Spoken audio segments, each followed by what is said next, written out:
Welcome to Beauties and Beasties, the independent pest podcast for the UK.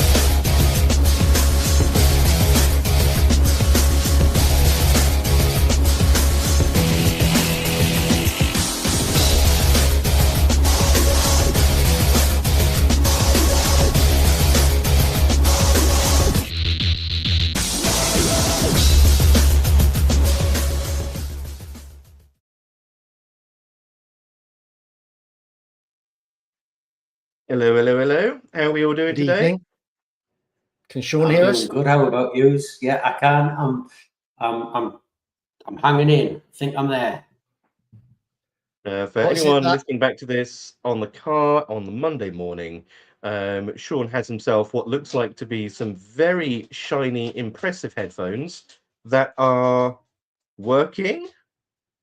Maybe. They're doing all right. Yeah, we're getting there. The worst. I've got them working. The problem is that they just keep going back to the settings I don't want. So when I put them on the settings that they should be on, it's great. And then all of a sudden, it just goes back and does what it wants. So we're trying to work it out. But the worst thing is you made me. Yeah, but they work for you. It's because I cake them in the corner and give them a good talking to. I mean, ladies and gentlemen, the big thing that everyone listening to this needs to remember that if you haven't seen Sean, Hugh, and I, on the podcast, you've only ever listened to us.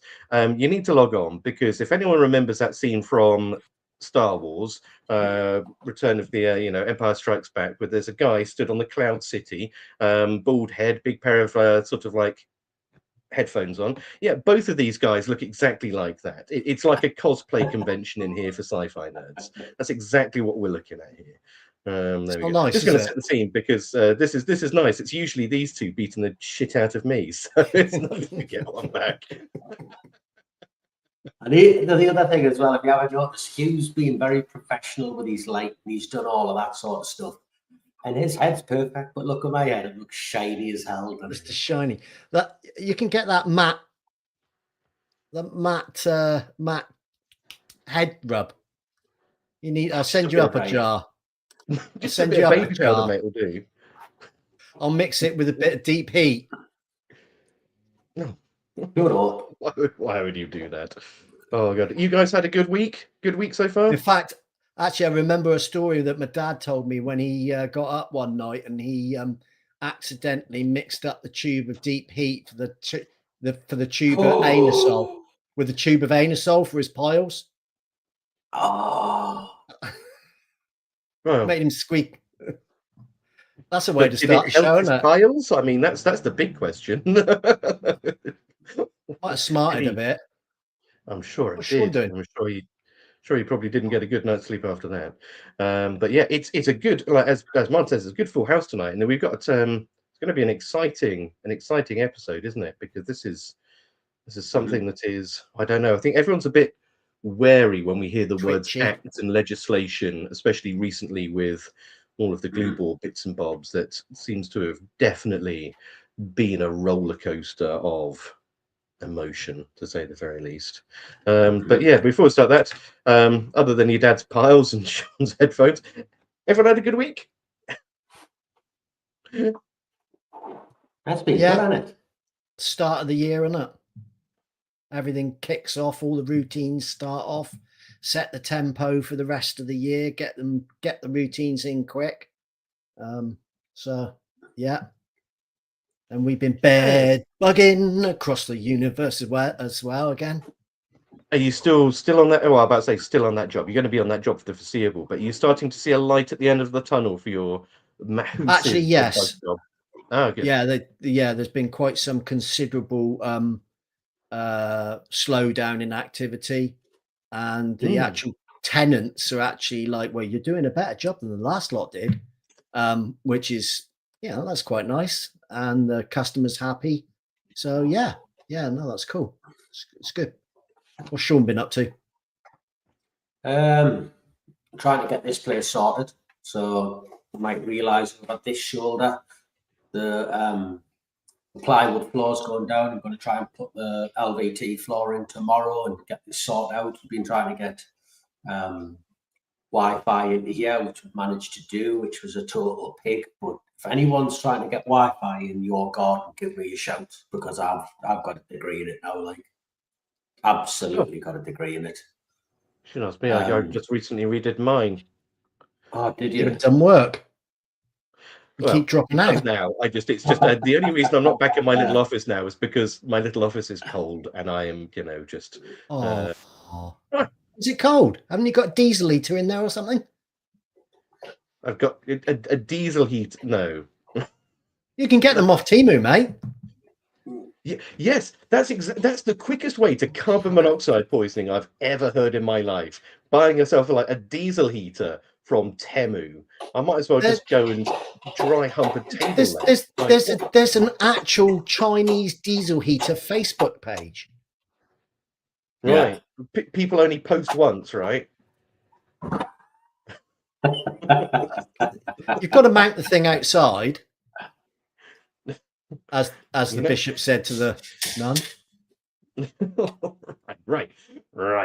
I don't know where to go. I tell you what, heading into the right category for tonight, rather than bishops and nuns, I've started doing some training with that spaniel, and it's fair to say, me and her clicked. Like, it's been awesome.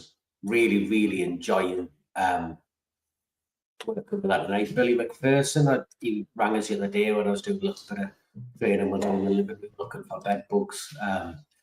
She's a right good little dog. She's a really, really, really impressive little creature. So watch this space. I'll keep you updated with that. I might try and bang some videos of her marking bed bugs and stuff like that. Well, I find it interesting. I don't know if anybody else does.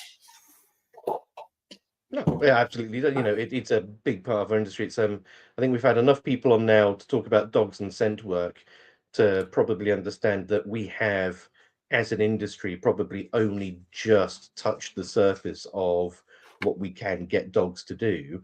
And it was especially interesting for anyone who was listening last week, talking about getting, rather than dragging a dog around every room, getting hold of little vials that attach to hoovers, hoovering spaces and areas, and then bringing those to the dog and getting them to sort of like point and command. So it's nice overlap of strategy and tactic there that can save a lot of time and mean that your dog can be two places at once, realistically, at that point, if you bring it to them. So did you manage to find any of those vials in the end, Sean?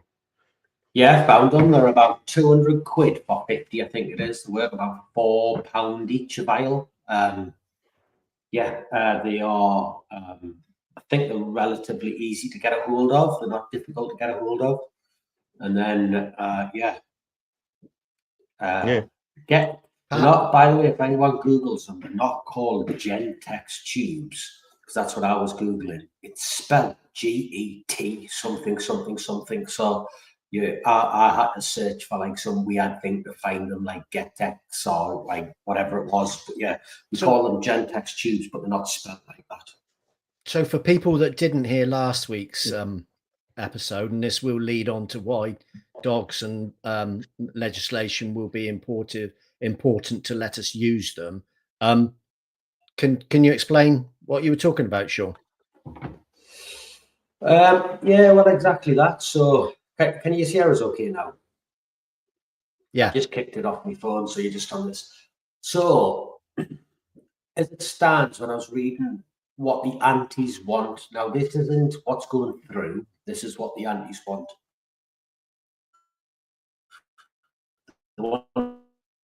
Oh, Sean's gone. Was that Sean or is that us? Somebody's gone. I think that's Sean. Right.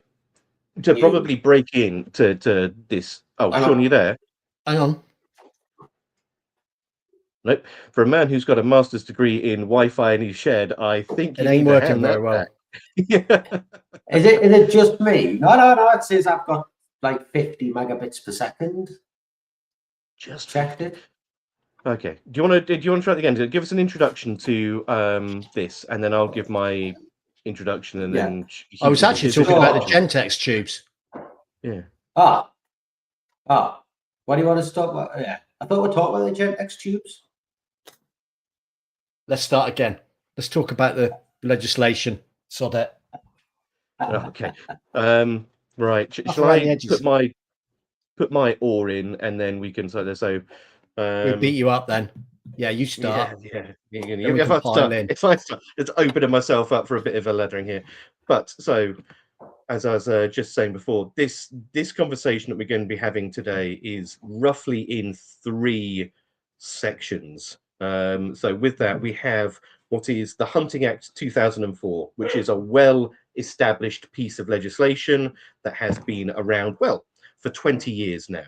And that was the original bit of legislation which spoke about the stopping of the hunting of wild mammals with dogs. We then have Labour's reform, animal welfare reform, which is a bit of, it's part of their manifesto where they are talking about the removal, tightening up some of these elements. So it published its animal welfare strategy as part of its manifesto.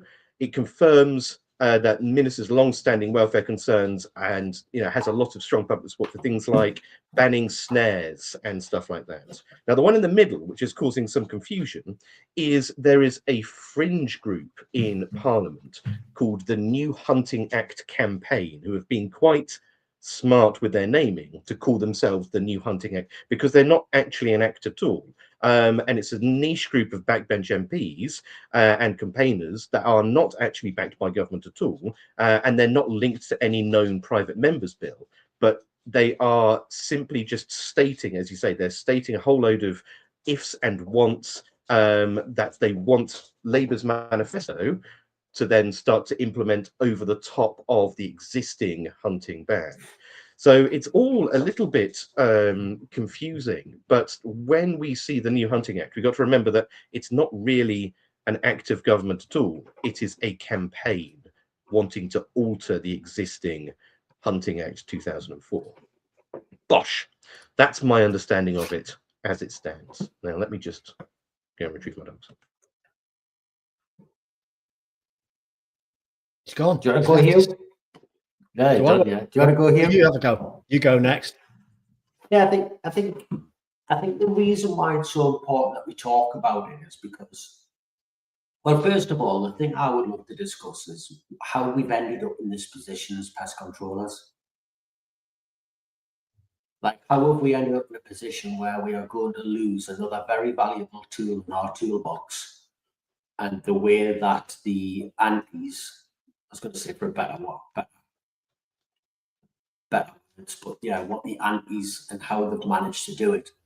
Because it seems to me, and it was obvious from day dot, that what they're going to do is they're going to sit us out, and they will do. Whether they get it now or they get it in the future, they're going to try and they'll just keep going until they get what they want. But I can remember in 2000 and I think it was 2001 was the marches in London, wasn't it? And at the time, it was the biggest ever display of civil disobedience. Like, it was the biggest march that ever went through London. Farmers, fox hunters, like everyone who was anyone in the countryside, gamekeepers, everyone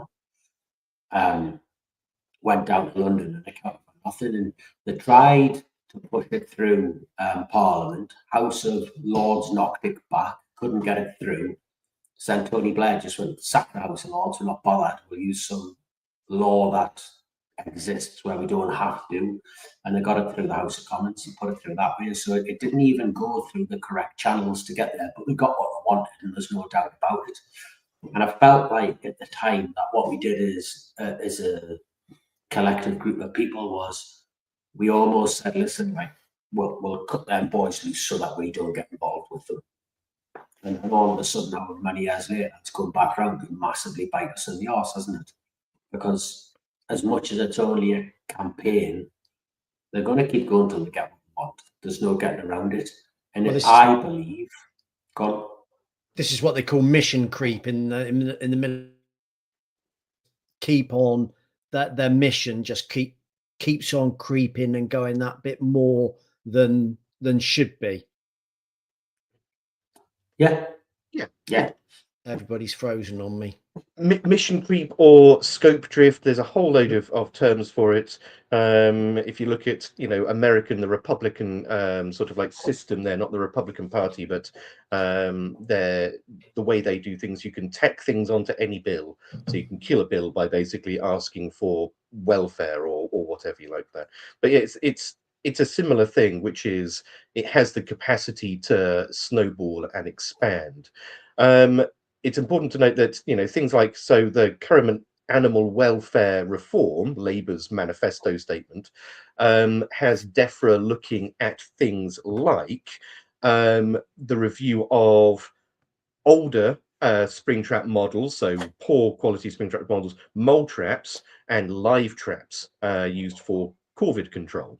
But those statements can be taken radically out of hand with, you know, the assumption that it's things like all snap traps, when it's not.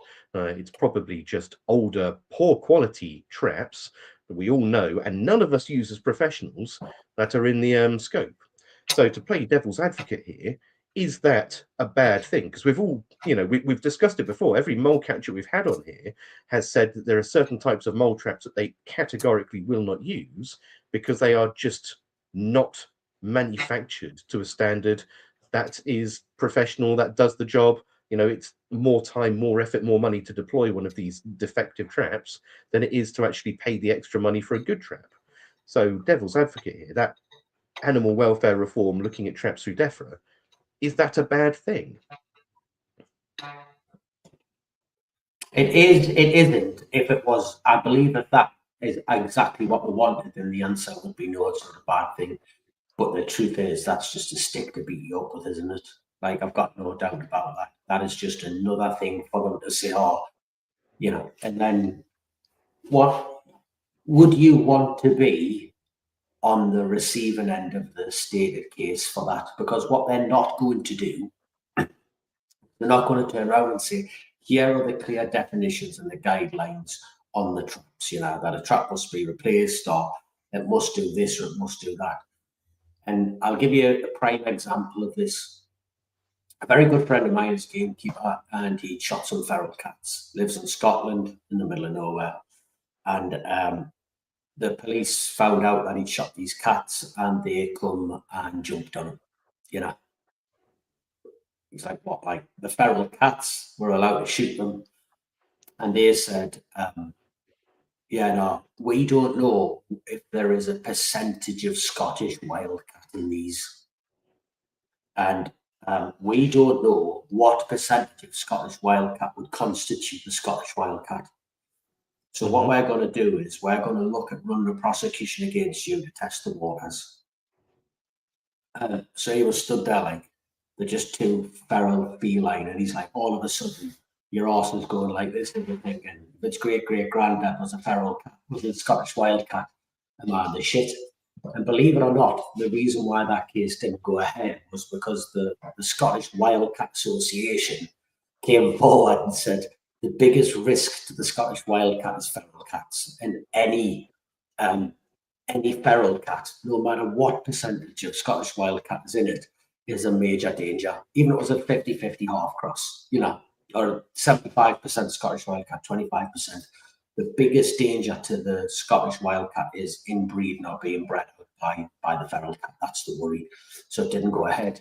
So I always think that when they say, oh, all we're going to do is, I absolutely know exactly how this would be politicized. I've been on that end of it. And I guarantee you now, the police officers who come to arrest you or come to deal with you are activists. On most occasions, they are activists. The vast majority of them, when they leave that role, they go and work for the RSPB or RSPCA or whatever it is.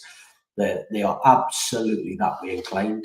And it is absolutely one of them things where you get nailed to the cross on. So you've got to be very, very careful about giving them even a small stick, because they will bray you with it repeatedly.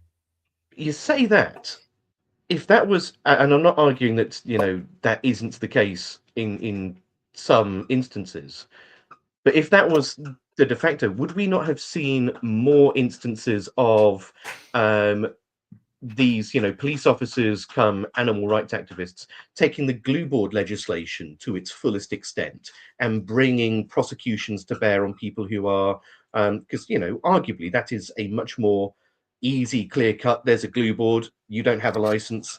You're not. Off to jail you go. But, No, it's not. That's my point. But they're not. It's not in the but they're open, not. is it? Yeah, no. You've got to remember that these people are activists. The same way that a fox hunt, that the SAP and the anti-shooting brigade, why aren't they running around the corner shops in TS1 looking for glue boards and trying to catch it out? They're not interested in that, Alex. They are activists. They are there to stop hunting, shooting, fishing. That's what they're there for. It is not to do with animal rights. So then my flip side of that, and again, we're playing devil's advocate here, because if we have three guys agreeing that this is a bad thing, this is going to be a very one-sided podcast.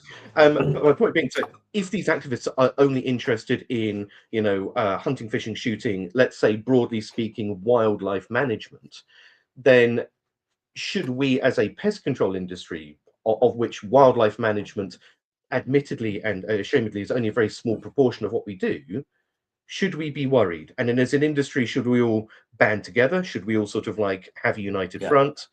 Yeah. I mean, what do you, I've spoke a lot, so what do you think? I just think that as with all things that we've seen, when government gets involved in legislation, it is that mission creep that we've got to watch for. Just like the glue board thing, they just weren't interested in listening. It didn't appear to matter what we said as professionals. They just, if the wrong person is making that or backing that, the wrong MP is backing that legislation, then it doesn't matter what we say. It's just like, tough shit, we're going to do what we do anyway. And that's the big worry that I've got. And it's the same with the firearms, with the shotguns coming under the class 1, isn't it? We know that that the police are actively trying to slow licensing down for people. My own son's seen it, in an attempt to prevent people owning shotguns. There's no two ways about it. I've spoken to so many people about it. And it's just, again, it's just this active creep with everything. True. And this kind of like brings me on to like Stephen basically says both the BBC and the NPTA should be helping. They are. This is it. And we have two options with this. I mean, both of our trade associations are actively monitoring and engaging with this situation to help us have the best chance that we have. Let's be fair. But at the same time, it's one of those questions, isn't it? Which is, how do you go about that? Is it better that, if you dance with the devil, at least you get to pick the music? Or is it a case of standing apart and sort of like creating that, trying to like plow your own furrow, force your own way? You're damned if you do and you're damned if you don't, because as with the glue boards, we stood there, we dug our heels in, we said, this is what we want, this is what we need, you need to listen to us. And nobody listened. And now we're having to go around the houses and say, right, you we didn't want it at all, but now we have to take it too far. You have to go for a full ban. So nobody gets to play with the toys. It's but here's the thing. What did the BPCA and the NPTA, both of them, what did they do in 2001? I have no idea. That's 2001. I would have been 16. I think that's a little bit before my time on the BPCA board. Oh yeah, I must have been about 18 then. Yeah, I was 7. Yeah, I was like 12. Yeah, but this is the thing, isn't it? And as much as you say, there's obviously two trains of thought, isn't there? Do we stand together or do we like plough our own furrow? But here's the thing: if we were under attack, would we want the farmers, the gamekeepers, the fisheries, all them to stand with us? And the answer is unequivocally yes. The problem that we've got is that as soon as anybody mentions hunting or trail hunting, that becomes a class thing. It isn't only a welfare thing. It isn't only a pest control thing. It is immediately seen as a class thing, and that's the hardest jump that we've got. The hardest hurdle to get over is that we're not coming at it from a hobbyist class activity. We are coming at everything that we do from a professional public health issue. But if we, I agree with all of that. The other thing I'd say is, and here's the issue: if we do not stick together, if we say, listen, it doesn't really affect us that much, which is probably, I would imagine, what happened in the Hunting Act in the early days. They probably didn't do a lot with it. You end up in a position where you can see the movement within the industry of where we're going. We're wanting to not use rodenticides, or we're being asked to use them less and less. And the tools that we are being given are being taken away by the same people who are telling us not to use them. You know, like the thought now, and this one of the changes that they want is they want to change, or they want to strengthen the definition on hunting to being searching for, locating, searching, seeking, whatever it was. So basically, you cannot use a dog for anything. But here comes the problem. If you then take a dog and you're searching the outside of a property for a rat entry point, if you're going to put traps or poison down, you've committed an offence because you're searching and looking for it or trying to trail it for the purpose of killing it. You know, and you can stand there and say, listen, maybe we wouldn't say that, we'd say because we're going to block up the hole and da. I'll ask you the same question. Do you want to be the stated case? Because I don't. That's where the clear definition needs to be separated, isn't it? The clarification. It would, though, Hugh. And anybody who's a realist will absolutely understand that what will happen is that creep will absolutely set in and they will just go no. And when the people who are investigating you, you know, have a persuasion, a bias, you know, they have favour and affection for a particular side, then it's a very, very, very horrible, lonely place. Like I said, I've been on the end of it. I've seen it firsthand, and it's absolutely horrific. You know, and I wouldn't wish it on my worst enemy. So then you stand there and you think, well, as an industry, what we're going to do is stand back and go, oh, well, do you know what it is? It doesn't really affect us that much. We'll ask for an exemption on rats and we'll be relatively happy with that. They're not going to be happy with that. They're going to keep pushing. For me, I have to draw a line in the sand and say, listen, let's fight this together. Alex, you've been quiet. Yeah, because I'm just trying to ascertain as to some of these bits, like the Hunting Act 2004, the new Hunting Act campaign, and the Labour's animal welfare reform. So I was just trying to sort of like find the information here on where dogs are mentioned. And so the animal Labour's welfare reform looks at tightening some of the loopholes around using dogs below ground, for example. But I don't believe it explicitly mentions using, because the original Hunting Act refers to using dogs for flushing and tracking, but it puts a stipulation on the number of dogs. The welfare reform doesn't look at changing that. It uses the change of using dogs below ground ostensibly for the welfare of the dog, not for the animal that's being hunted. The other one was deer stalking, I think, was the big exemption that they were looking at closing down, as well as trail hunting and the use of snares. But a lot of deer stalking, for example, and I don't know this, but according to their welfare reform, says that people are hunting deer, or believes people are hunting deer, under the auspices of observation and research, rather than legitimate pest management means. So there's that. I was just trying to have a look to see what the other sort of like key loopholes around this What do we were. think of snares then, just while we're at it? Pardon? What do we think of snares while we're at it? So yeah. So here's what the LACs, the League of Games Cruel Sports, and the Hunt Saboteurs and stuff like that.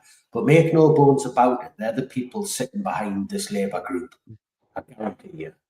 So they want a bad trail hunting, so you can't do any trail hunting at all, because they say it's an illegal cover, which it probably is for a lot of it. But certainly bloodhounds, it's definitely not. Bloodhounds have hunted men for forever. They still do it now. And these are the worries. They want to introduce a recklessness clause, amending the act to include a recklessness clause that would make an offence if a person intentionally or recklessly hunts a wild animal with a dog, which is absolutely horrific for us. If you're a bloke walking around the farm with your terrier and it absolutely hunts a rabbit, because something pops out and they're like, oh, no, you've got to keep your dogs on a lead around farms now, can't let them off. Like, it's ridiculous.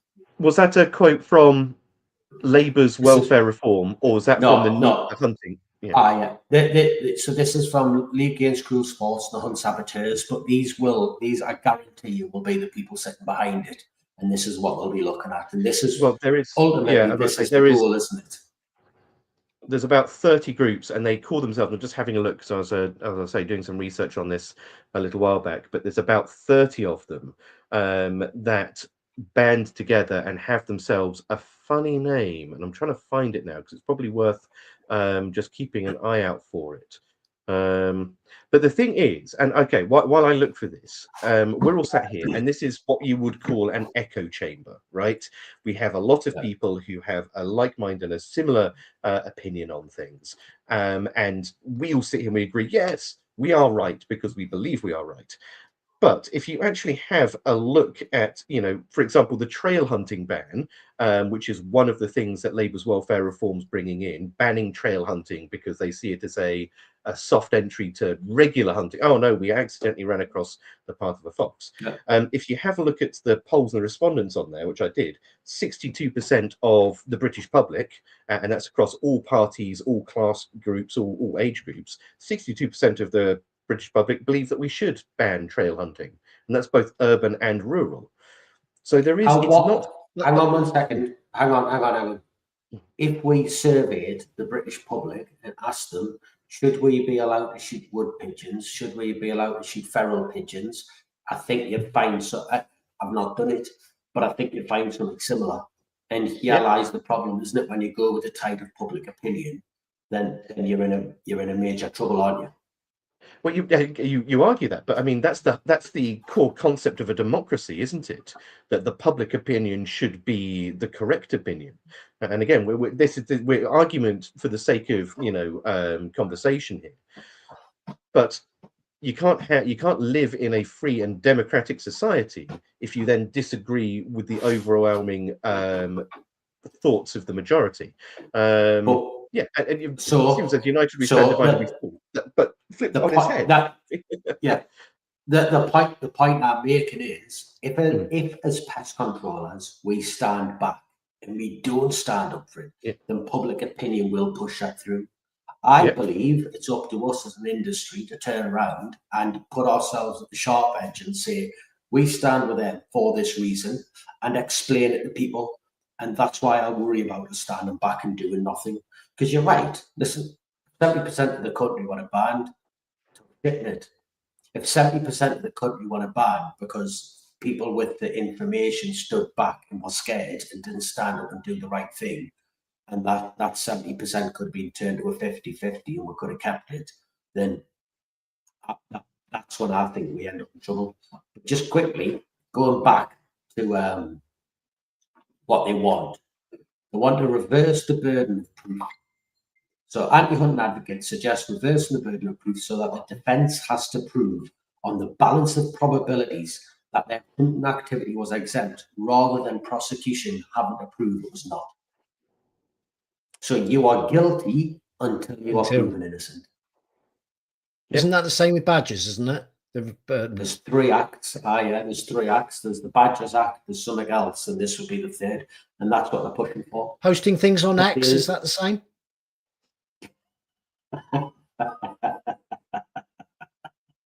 So when, I would think about these groups of people saying, yeah, like you've got to understand, you're absolutely organized. You're absolutely trying to wallop you. And what they will try and do is they'll try and chuck divides in to splinter people off so that they can attack them and get what they want. But they will not stop. They won't stop. So the question is that I can't find the name of these people, but it's out there. I know who you mean, Alex. I can't remember who it is. It's an actual thing where they are absolutely It's not. Oh, here we go. Time for Change Coalition. There we go. Yeah, I've made a note of it somewhere. So that's the one to look for. That's basically 30 animal welfare organisations.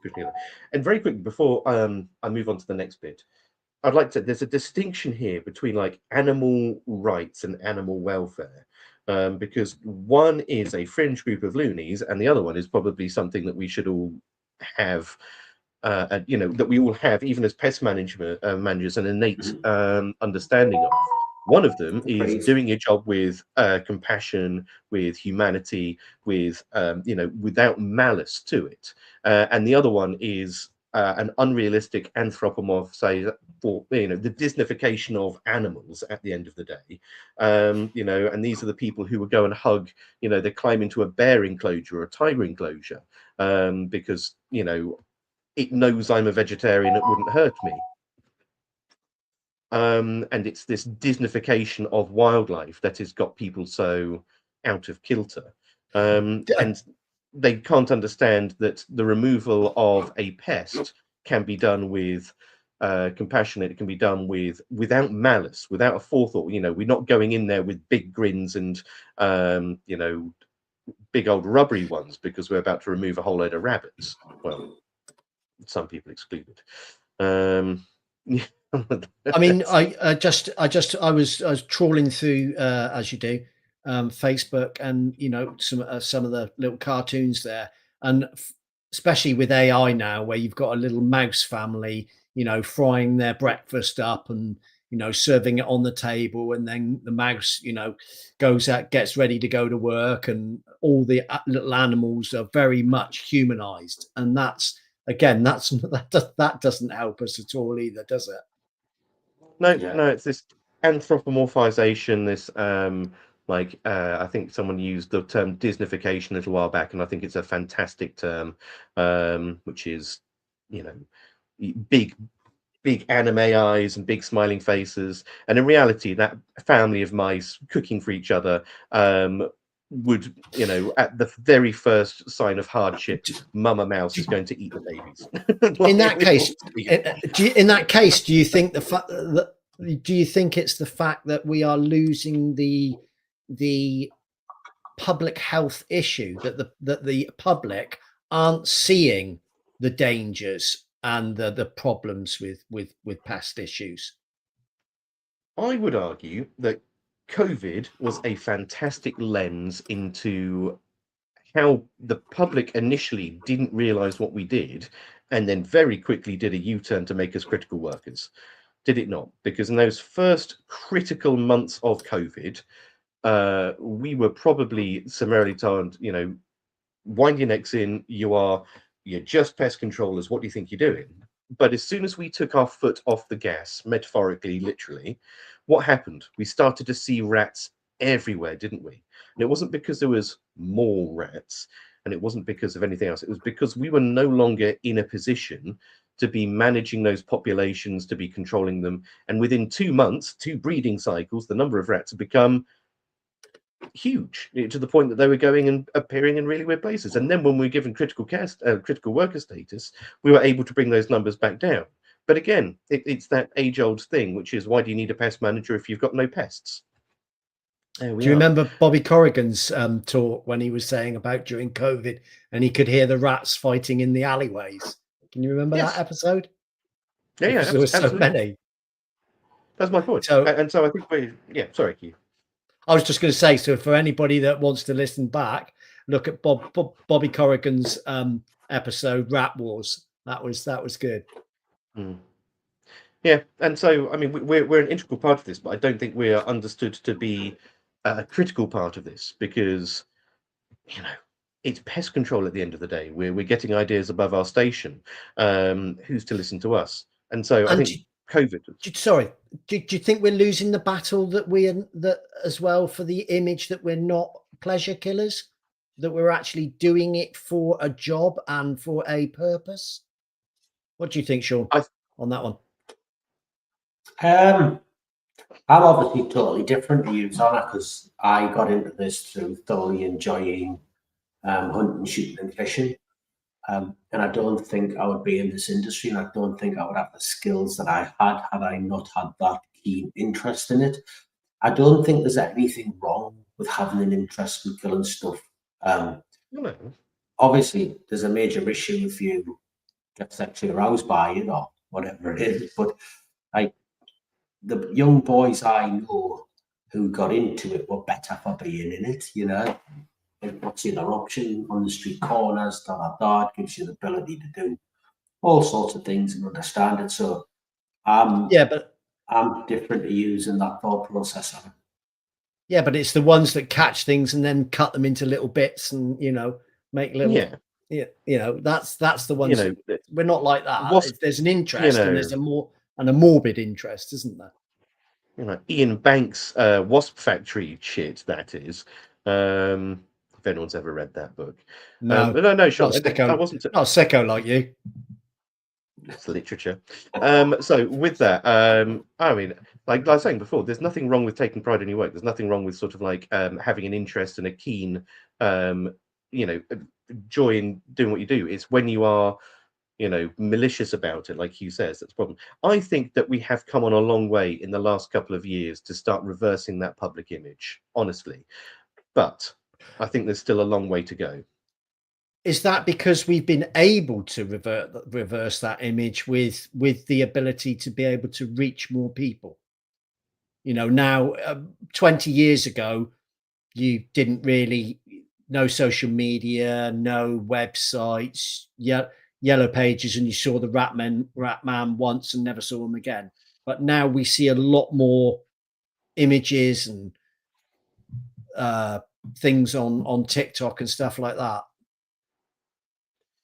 I don't know, because you could argue that would go both ways, couldn't you? Which is, okay, internet started in the 90s. We've had that ability to communicate on a much sort of like broader scale.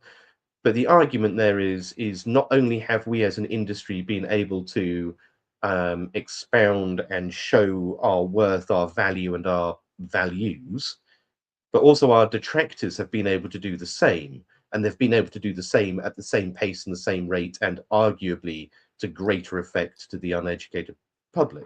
So whatever's happened in the last couple of years hasn't been due to a platform. I think it's down to a shift in perception and the narrative that we are putting out. And it's probably got a lot to do with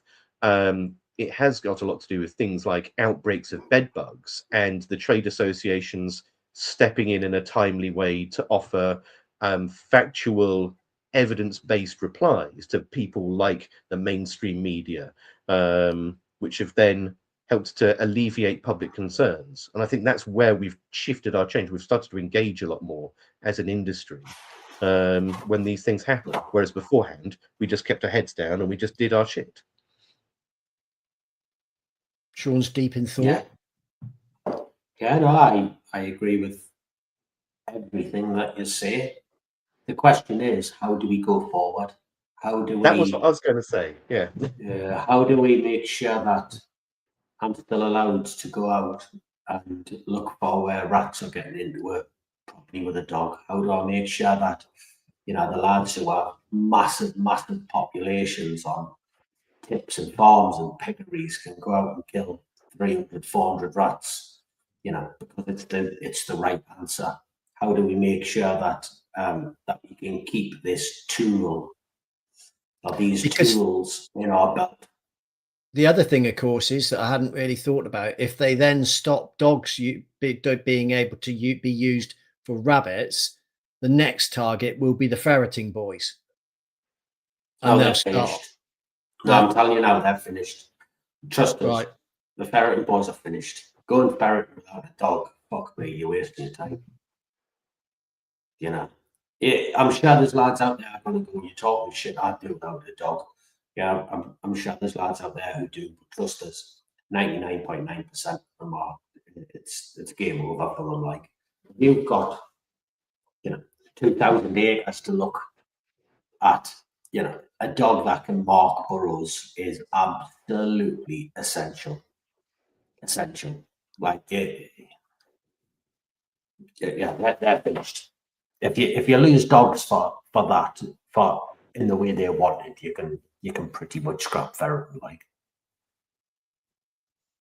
again, it's one of these. I don't want to use the term scope drift. It is legislation by a different name, isn't it? Is, if you ban one thing, it's not really to ban that thing. It's to have a knock-on effect downstream to stop something else from occurring. But yeah, so where do we go from there? I mean, Billy's saying we need our own. Sorry. The problem is a lot of these people are just doing it to make themselves feel good.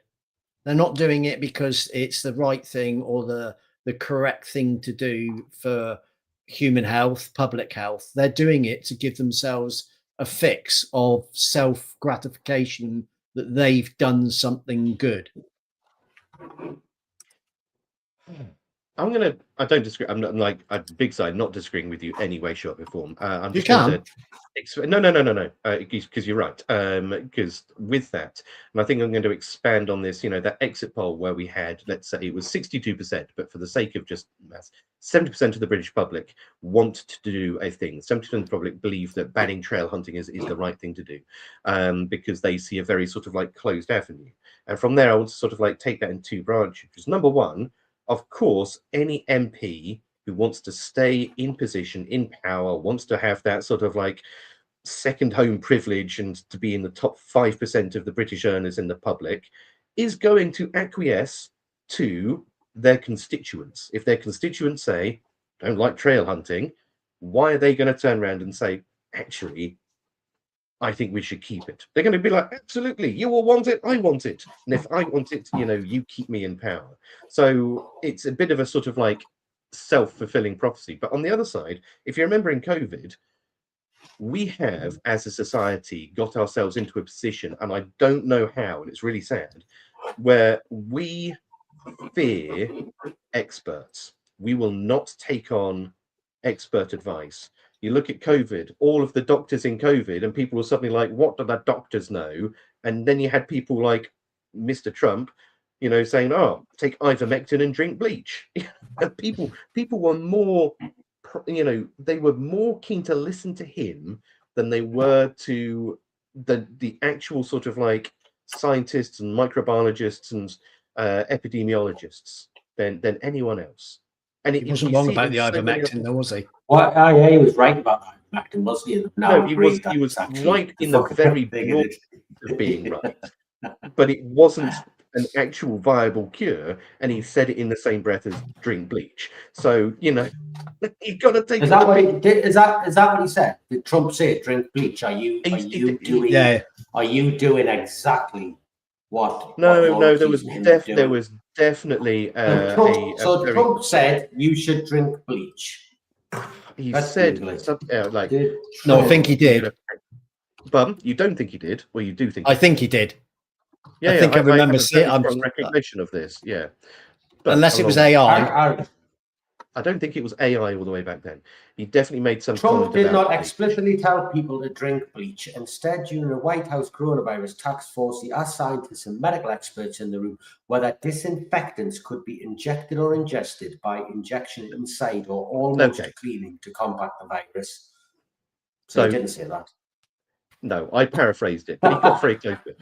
My point being, though, is again, like you're arguing semantics here. When the man said inject a disinfectant into your, which is arguably a fucking dumb thing to say. No, he didn't. No. So he didn't say it. He didn't say do that. He asked the medical experts whether there was a process where they You could do that. shouldn't have to Now, ask that as a rational human being. My point being is, it goes back to my original point, though, doesn't it? That this public perception of stuff and how we allow things to happen, things are said over and over again, that we end up in a whole world of hurt, don't we? So this is what I'm saying to you. We have to be united. We stand, divided, we fall.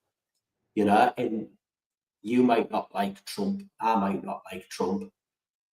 But I tell you what it is. I like him a fucking whole lot more than Keir Starmer. You know, and this is where you have to, for me, you have to pick a side. Because if you don't pick a side, then they're going to run over the top of you. And you will lose dogs. And once they're finished with dogs, they're going to come and they're going to go, do you know what it is? I think we need to lose rodenticides. And once you've lost rodenticides, they'll be at you again. We don't think you should be using birds of prey. We don't think you should do this. We don't think you should do that. And they'll keep taking. The way, the analogy I would use, it's like, imagine all of us together. Not the pest control world, all of us together in this sphere. We're like one body. And they're like, listen, I want to chop one thumb off. And the rest of us go, fucking hell, we don't want to get chopped off. So let's just say we can survive that thumb. And they take it off you, and that's the Hunting Act 2024. And then they come back and they go, all right, now we want a little finger. And then all of a sudden, like, your hand's missing, and they're eating away at you, and eating away at you, and they're not going to stop. And when the hunting guys are gone, when they're long gone and forgotten about, they ain't stand up for you. They're gone. When the fishing guys are done, they ain't stand up for you. They're gone. You're on your own. So you've got an opportunity to stand up and to fight together as a unified body, or you can sit back and you can say to them, listen, we don't want to be associated with that because we don't want the press, the potential bad press coming our way. But if you do that, then I guarantee you now, they have got you in their crosshairs in some way, shape or form. And they do not care one iota about your BRC site that you're under pressure on. They don't care about little Miss Maggins with rats in our roof. They don't give a shit about any of that. So what do we do? That's the question. Where do we go? I mean, we all understand this. All of us stand up together. But how do we do that? We can't even talk to each other. Like, there are huge swathes of our industry which are entirely dark, you know, and the only way we're going to, you know, the first interaction they will have with the greater society, the greater community of our industry will be in the next 2 months when they run out of rodenticide and suddenly find that they can't buy any more because they've been living under a rock. And there are people out there, you know, only 2/3 of our industry are associated with one or the other or both of our trade associations. The rest of them, absolutely no need. Where do they get their information from? They don't, because they don't feel that they need to have any information whatsoever. Yeah, here's one for you to clip. Yeah, here's one for you to clip now. Kieran Casper being on here. I like Kieran a lot. But he's always quite keen to tell you that trade associations are rubbish and they don't do nothing for him. I'll ask you that question now. When there's every chance that if you lose dogs for ratting, then this is the moment why, if you are of that mindset, and I like you, I know you won't take it to heart, he's got thick skin, but if you're of that mindset, associations do nothing for you. They do nothing for you till they're needed.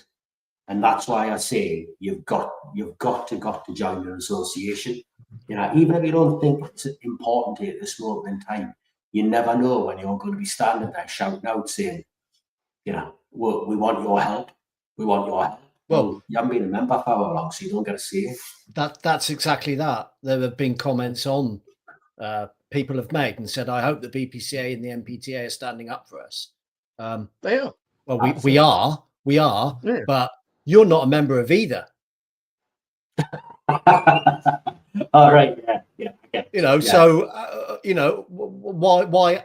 Although we're not as small-minded as that, but it's a bit like, why should we then? You know, you don't see the you don't see the USDOR union standing up for the lecturers union, they're just like, not part of our gang. Yeah. So you're exactly right. It's like insurance, isn't it? Nobody wants it until the tree's fallen on your roof, you know. And now it's suddenly, oh well, we hope you lot are doing something about it. Oh yeah, okay, thanks for that. So yeah, I lost our track now. Don't worry. We've all got on our soapboxes this evening, and it just goes to show it's an incredibly passionate industry that we have, and you know, it's good. I like it. What's Billy saying, Sean? He's just basically saying that I can see a time when mammals will be on a general license. It's a very easy way of banning in the back door. The Gulf fiasco is a prime example. We are already seeing it with the stoat trap and general license. Foxes, rabbits, rats, squirrels will all be next. Nature Scott will have already stated their plan and research introducing mammals to a general license. So that's quite just going to go right off on a tangent now with the air rifle license in Scotland.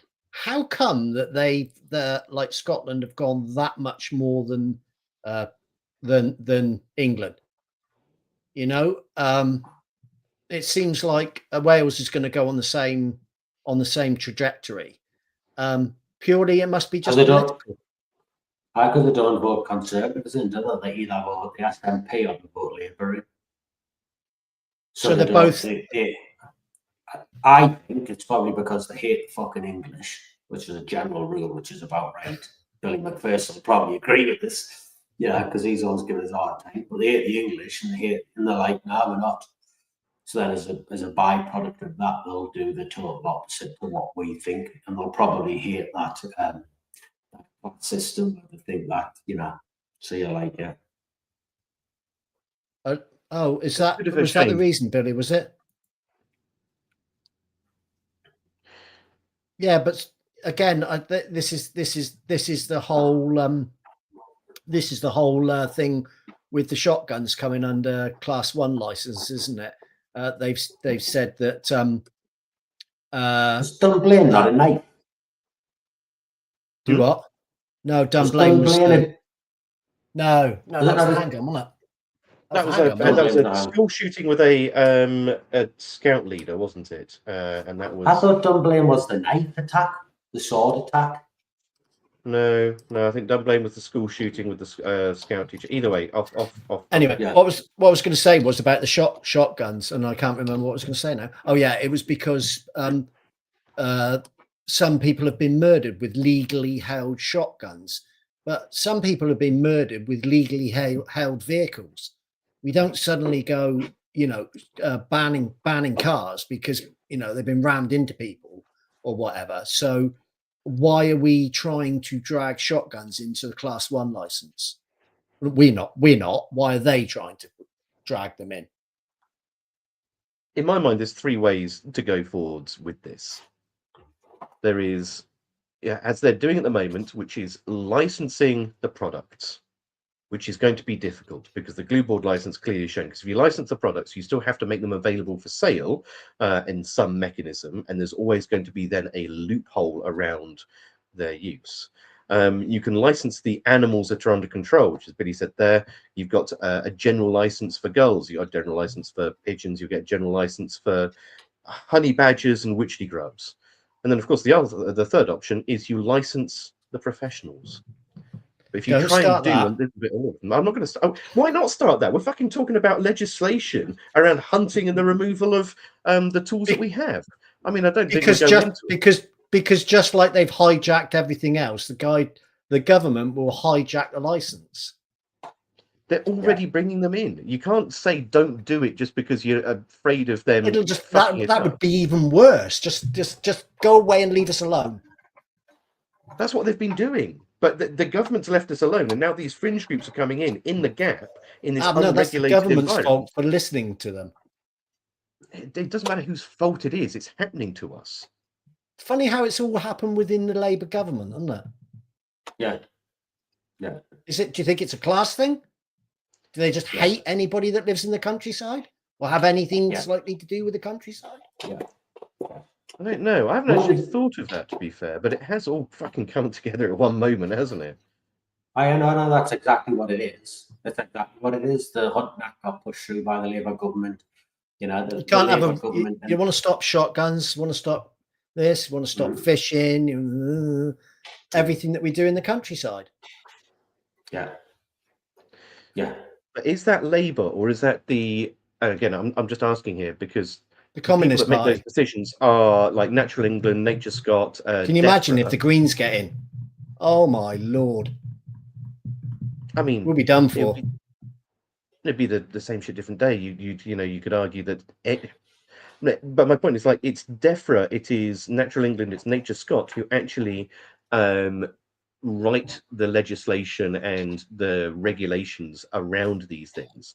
Government might pass the act, government might vote it in, but it's the actual departments of our government, not the MPs, who will... Civil service side. The civil service that actually sort of like enact it. What? Have you not heard about this? So that's Zach Polanski is the leader. Oh, that's Polanski. That's what he's talking about. Look into my eyes. Look into my eyes. He is the leader of the Green Party, and he was openly telling women he could give them breast enlargements with the power of hypnosis, hypnotherapy. He could hypnotize you, and your boobs would grow. He's now the leader of a political party in this country. Like, what the fuck is going on? I think, generally speaking, what's going on is we are humped no matter which way you turn at the moment. But my point being, like, back to that, which is...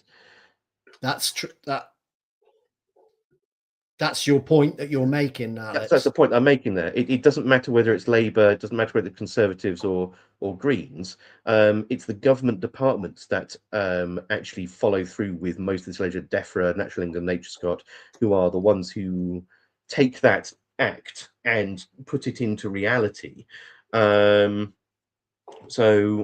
there we go. They're the ones that we need to work with and I was about to say for, but alongside, in order to try and get this working. And DEFRA's been there, and it's the same people in DEFRA that were there under the Conservatives as it was under Labour, 10 years ago. So Scott Castle says, let's go back to the Pest Act 1954, where we are as stated as a rabbit clearance zone, and every appropriate landlord or council has a duty to control rabbits, but they want to ban snaring. They want to restrict the use of dogs for the control of rabbits, and now they want to integrate Section 2 into Section 1 in areas. The areas that aren't suitable controls. How do you actually expect to control those animals? That's it. I mean, that's kind of where we're getting at. Yeah. Phosphine. Yeah. They're almost in that scenario there. Exactly that, Neil. In that scenario there, they are driving you to use phostoxin. Yeah. I thought the whole idea was that we wanted to be a little bit more not green, ecologically friendly. Not actually drive us to... Sorry, I just think that the whole problem with this is they don't care one iota about the repercussions of what they vote in, as long as it doesn't influence them. So, all this stuff, the control of rabbits and what have you, they won't care about that. They don't give a shit until a train gets derailed and one of their relatives is hurt. Then all of a sudden it's like, maybe we should let that happen. They don't understand the implications of what they're asking for, and you need to be able to keep these tools in your toolbox in order for you to be able to control these populations for public health purposes. But the problem is that if we say to ourselves, hunt isn't a public health service, they'll sneak it in the back door because they just don't care. They don't care. They've got no interest in what's right and wrong. Well, that's the whole thing about people being in government, isn't it? They don't care about what's right and wrong. All they want to actually do is stay in government. And if that gets them more votes to stay in government, that's the direction they'll go for, whether it's right or wrong. But the thing is, much like the farmers and the inheritance tax thing, perhaps we haven't got you know, the pest control industry hasn't got quite the same amount of tractors that we can en masse into London and make a scene. Perhaps we just haven't got that enough say so. That's maybe why we need to all band together, because it just isn't enough power.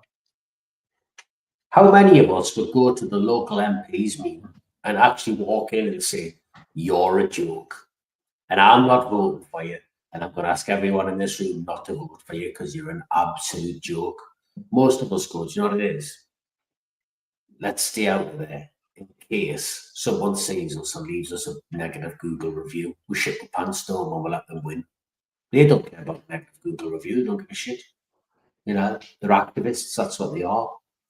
And the problem that we have is that as an industry, not the pest control industry, but as all of them, we've done this for such a long time. The apathy, especially from the people at the top.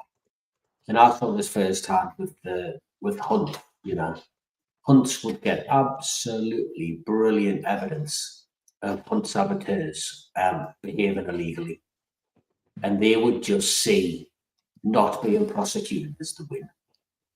You know, they'd be like, "Oh, that was all right." You know, you had Hunt saboteurs spraying dogs in the face with noxious chemicals. You had them doing all sorts of crazy stuff, and as long as that prosecution was dropped, they saw it as a win. But the Hunt saboteurs were like back for blood, and they only saw conviction as a win. So when you've got one person chucking hooks, punches, you know, and the other one's just defending 24/7, then the attacker is always going to win, even though they are weak people. There's no getting around it, they're weak. And we just need to be very careful that we don't end up in the same position where we sit there and we allow the punches to come and start sitting there thinking, "Oh, well, that's all right. We managed to keep rats." You know, you've got to keep the whole lot. You've got to fight for every last inch. Otherwise, they'll keep taking.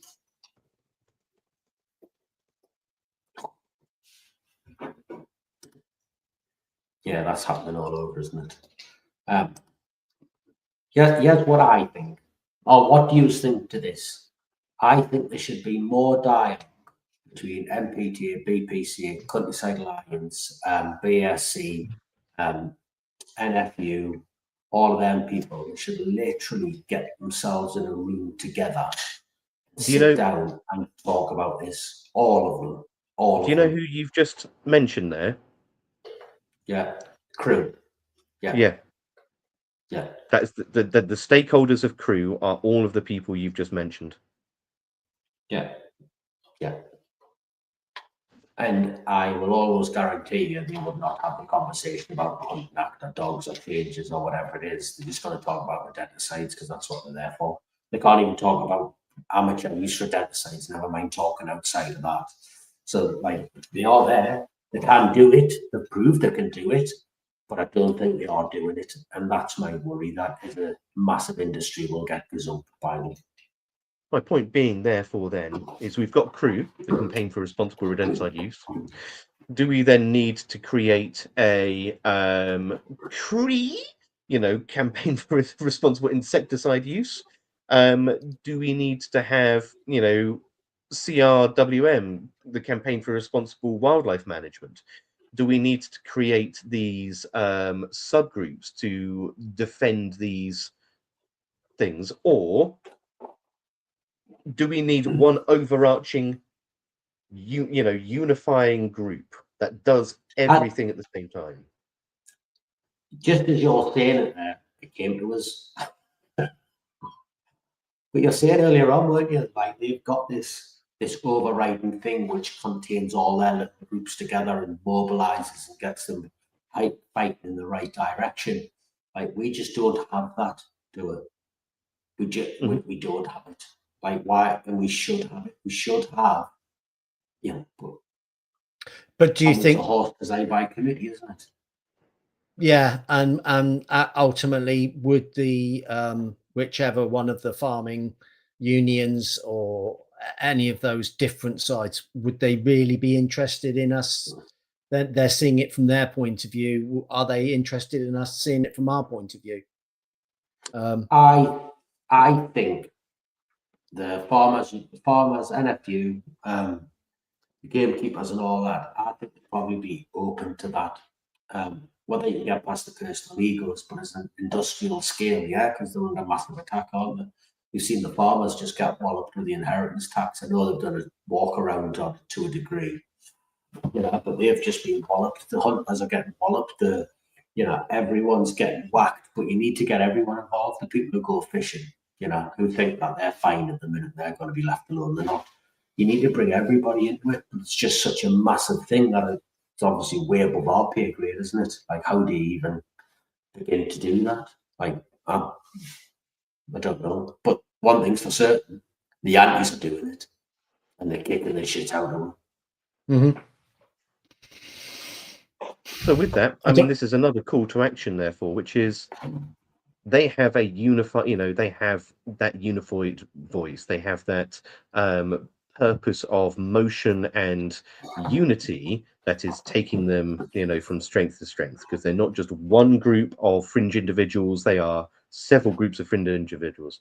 In our own industry, we can't even agree, you know, there is 8,000 to 10,000 of us, and some of us, I hate the BPCA. They're all stuck up, having never engaged with them. Or I hate the MPTA. They are simply just cowboys and rogues and vagabonds. Both statements. I have engaged with them, both of them. Fun. I have engaged with them, both of them. Yeah, okay. But the point being is, if we can't even agree to, you know, to stand behind our trade associations who are making this fight for us, if we are more willing to tear each other down than lift each other up, then fuck it. We are never going to get past this, because they are all in this together. And if we can't say, you know, let's say, for example, one trade association goes out, does a thing that generally has a positive net impact on our industry, you need to clap for it and say thank you, even if you are part of the other association. Because if you're part of the other association and say, how dare they speak on my behalf? Fuck you. They've just done something for everyone, and you haven't even had to pay for it. Hang on a second. That you're right. As long as they're doing it for everyone and not just for the members. And that's one of my big bugbears. Yeah, it has to be for everybody, and you can't turn around and say we did it for everybody who did, you know, but it benefited your members and not others. That's the one thing I would say. So it has to be a decision made for all. Philanthropy goes so far, and if people are ungrateful, then it puts a bad taste in your mouth. But we need to address this, which is you need to clap for the wins of our industry, not tear people down because they're not your club mate. We need to do better. Otherwise, they're going to run roughshod over us. So but this, and again, this is where people need to, instead of keep thinking to themselves, I'm not giving them any money, I'm not paying my membership because it's a money-making scheme. Well, now people want us. They've got the associations have to have some money behind them to be able to go forward and stick up for you. It's not, you know, although both associations have lots of volunteers, you still need some money behind them, you know. So it's not a money. Both associations are not for profit. It's not like we're making millions out of it to have, you know, jollies in the sunshine. So just people need to step forward and join an association so that we can fight for you. Yeah. And you know, even if you don't want to join this association, go join Basque, go join something, get involved, you know. But it always makes me giggle. Or cheer for it, or more importantly, don't be a prick about it. Like that's probably the biggest one. Yeah. I did go to a different association, as it were, open forum day, and somebody came up to me and said, "What are you doing here?" Oh, I'm like, okay, what? So yeah, we need to. Was it within 200 meters of a school? Was it what? Oh well, right. So yeah, it's just we do need to come together on these sorts of things. Categorically, absolutely. Right, so we've got 15 minutes left. So, I mean, the trade association side, because I think, when we get talking about trade associations, it's like talking about licensing, isn't it? We get very heated and the rest of it. I think let's just to cap this up. We need to remember that, I was like, back to the beginning, this is three things. The Hunting Act, number one, 2004, which exists, has been in place for a while. Labour's reforms, which are coming through, they are a reality. They're a thing that are happening, and we need to either direct them or swerve them or adapt to them. And then the fear mongering, which is number three, which is the new Hunting Act campaign, which has very little political clout, but has a fair amount of public support. And the reality of that is we don't want that public support to suddenly become political leverage and burgeoning on from that. And that's what we need to remember. That's what we need to try and do and engage with. So yes, there we go. That's me summing that up in a nutshell. I feel drained, man. Hard work, isn't it? Yeah. Actually hard work, isn't it? It is. But what we're doing next week, what we're talking about next week. Next week we have Oliver Sanchez on, and he is they have got a actual AI camera. You know how we've always been talking about boxes, intelligent boxes. Well, they've actually got a camera, which we've been banging on for ages, haven't we? We actually need a camera that can look at it. We buggy a box. We want a camera that can map the routes out. Well, they've got one, and they've got the software to go with it. So is this the one that's come out of Southeast Asia? Because I've been following that one. Oh no, this is a different one. This is one out of America. Ooh. Oh wow, I think it is. I'm almost sure it is because I've seen the information. Probably convergent involution, like the hedgehog and the Temric. It was bound to happen, wasn't it? With all of the tools at our disposal. I'm excited that it's finally got to the UK. Then I mean, it had to happen, didn't it? With the massive increases in AI just in the last year.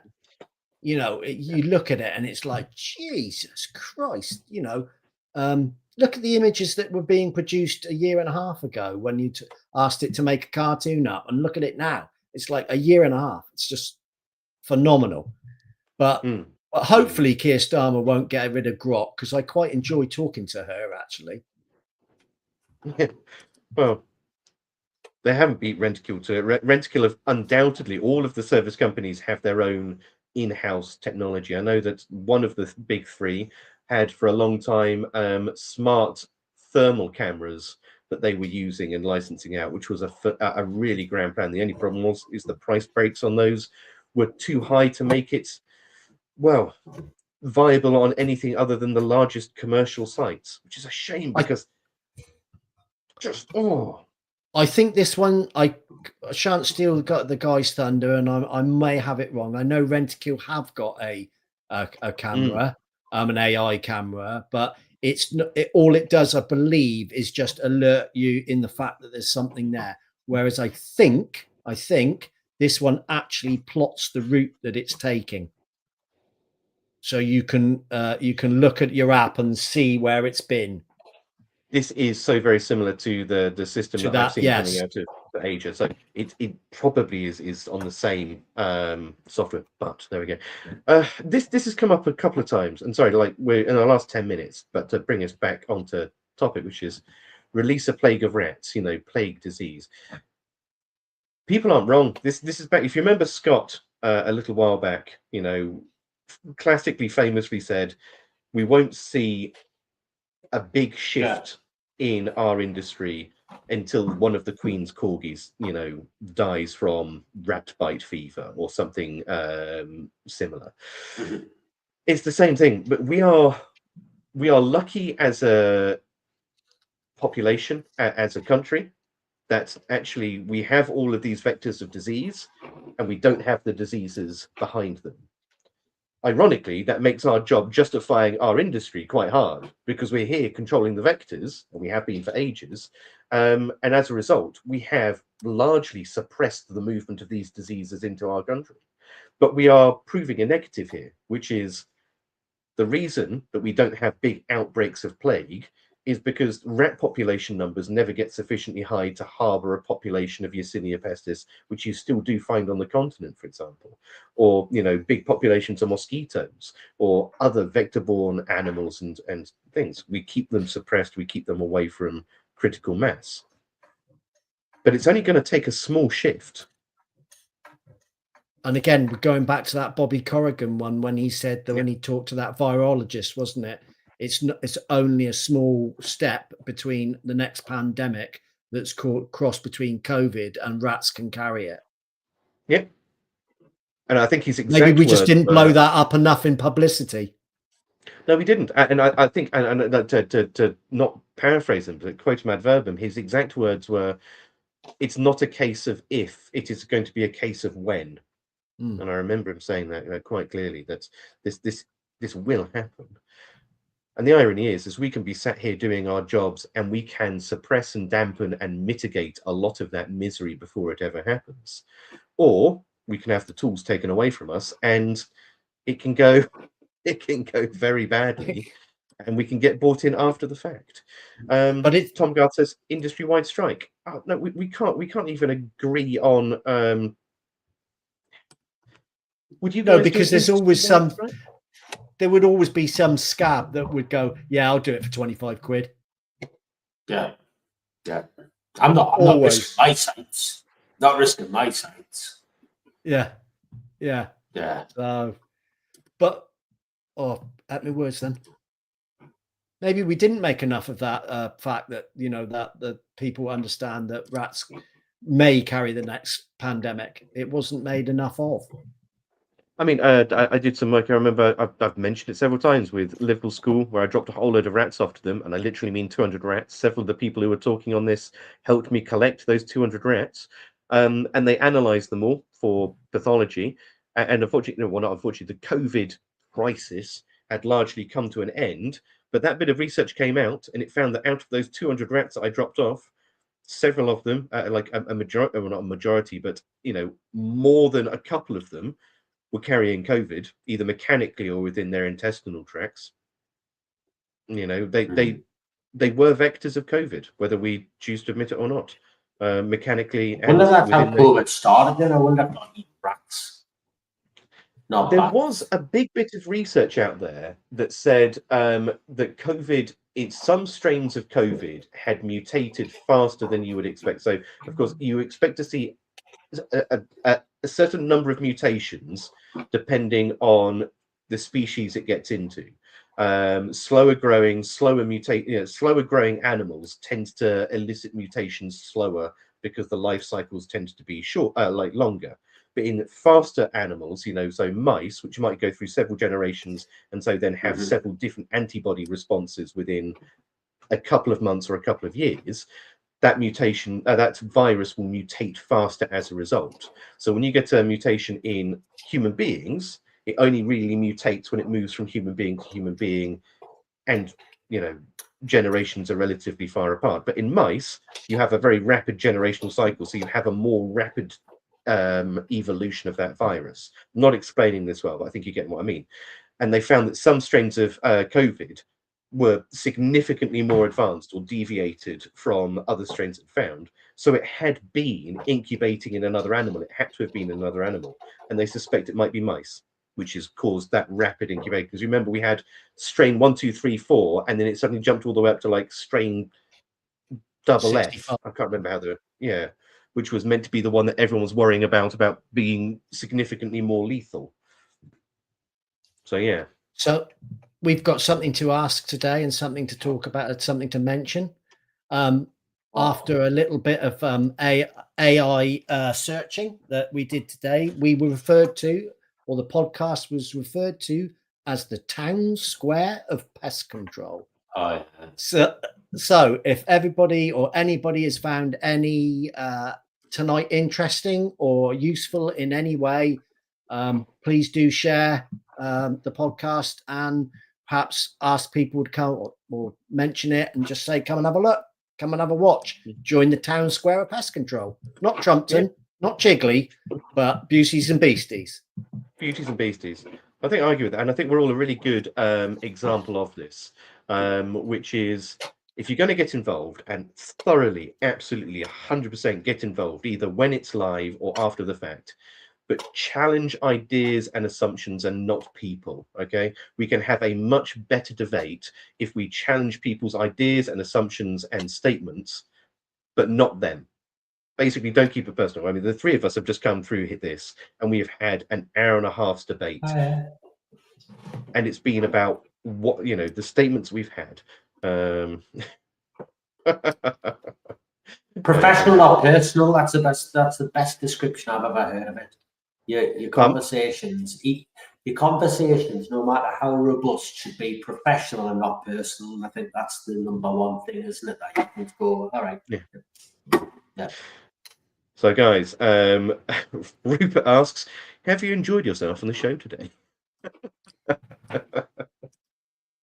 Always. Yeah, it's been good.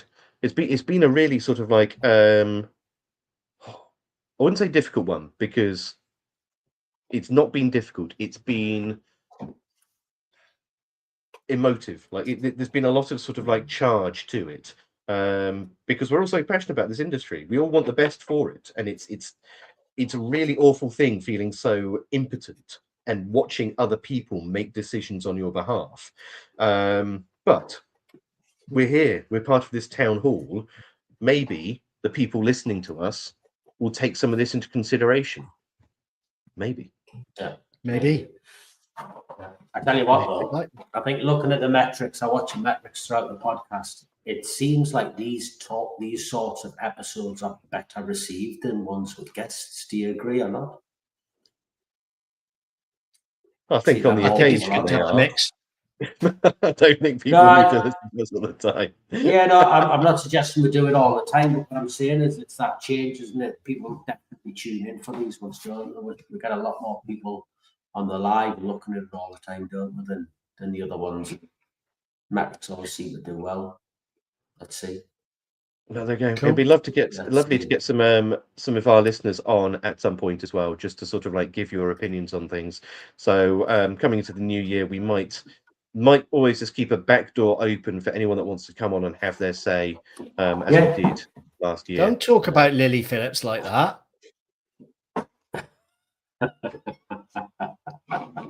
That's completely lost me. I don't know what you're talking about. Yeah, of course you don't. You know who she is. You know who Lily Phillips is. You're single now, Al. She's on your homepage. I have no idea what you're talking about. You said about back doors. Yeah, what is? I guarantee you. Write in the comments if you think Alex is telling the truth. He doesn't know who Lily Phillips is. I reckon he's got her on his fucking speed dial. Backdoor action. Yeah, Lily Phillips. Right. Lily Phillips. Right, should we say goodnight? No, let's leave him there. Yeah, God bless. See you later, folks. God bless. Bye-bye. No. Thank you for listening to the Beauties and Beasties podcast.